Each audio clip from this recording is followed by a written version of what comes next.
Hi friends, welcome back to my channel. నేను ఈరోజు అయితే మన గోంగూరకాయల పచ్చడి అయితే చేయబోతున్నాను. అది కూడా కంప్లీట్గా డిఫరెంట్గా మీకైతే చాలా రోజులైతే స్టోర్గా ఉంటుంది. ఇప్పుడు దాన్ని ఎలా చేయాలని చూపిస్తాను. కంప్లీట్గా మనము అవి ఉన్నాయి కదా కాయల్ని ఇలా అయితే తీసుకోవాలి. గింజలు అవి పక్కన పట్టేసుకోవాలి. పైన ఉన్న తొక్కు మాత్రమే తీసుకోవాలి.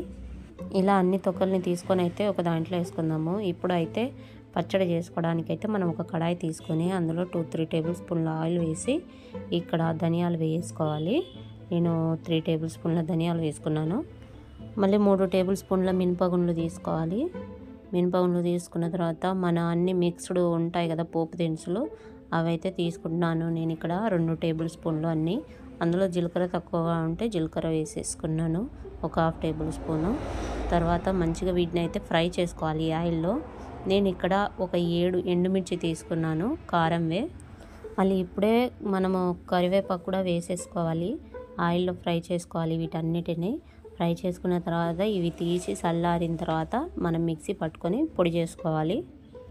నేనైతే మంచిగా ఫ్రై అయిన తర్వాత వాటిని అయితే ఒక బౌల్లో వేసేసుకున్నాను. తర్వాత మళ్ళీ అదే కడాయిలో 2 టేబుల్ స్పూన్ల నూనె వేసుకొని మనము తొక్కు తీసుకున్నాము కదా పువ్వులవి, ఆ పువ్వుల తొక్కు తీసుకొని మంచిగా శుభ్రం చేసుకొని మనం ఇందులో యాడ్ చేసుకోవాలి. చూడండి, మంచిగా వాష్ చేశాను. వాష్ చేసి ఇప్పుడు ఆ నూనెలో వేస్తున్నాను. వేసి మంచిగా మనం టమాటా లాగానే ఉడికించుకోవాలి. ఇది వెంటనే కుక్ అవుతుంది. దానికోసం అయితే కొంచెం నేను ఉప్పు వేసుకున్నాను. 1 టేబుల్ స్పూన్ ఉప్పు, 1/2 టేబుల్ స్పూన్ పసుపు వేసి వీటిని అయితే ఉడికిస్తున్నాను. ఇవి తొందరగా అయితే ఉడుకుతాయి, ఇంకా మెత్తగా కూడా ఉడుకుతాయి.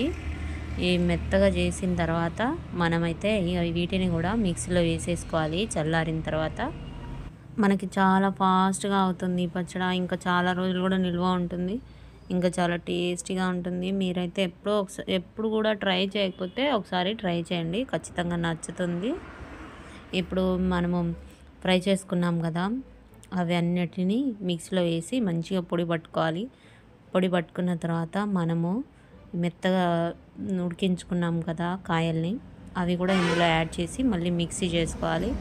చూడండి ఎలా ఉందో. ఇప్పుడు దీన్ని ఒక బౌల్లో తీసేసుకొని మనము పోపులాగా వేసుకుంటే సరిపోతుంది.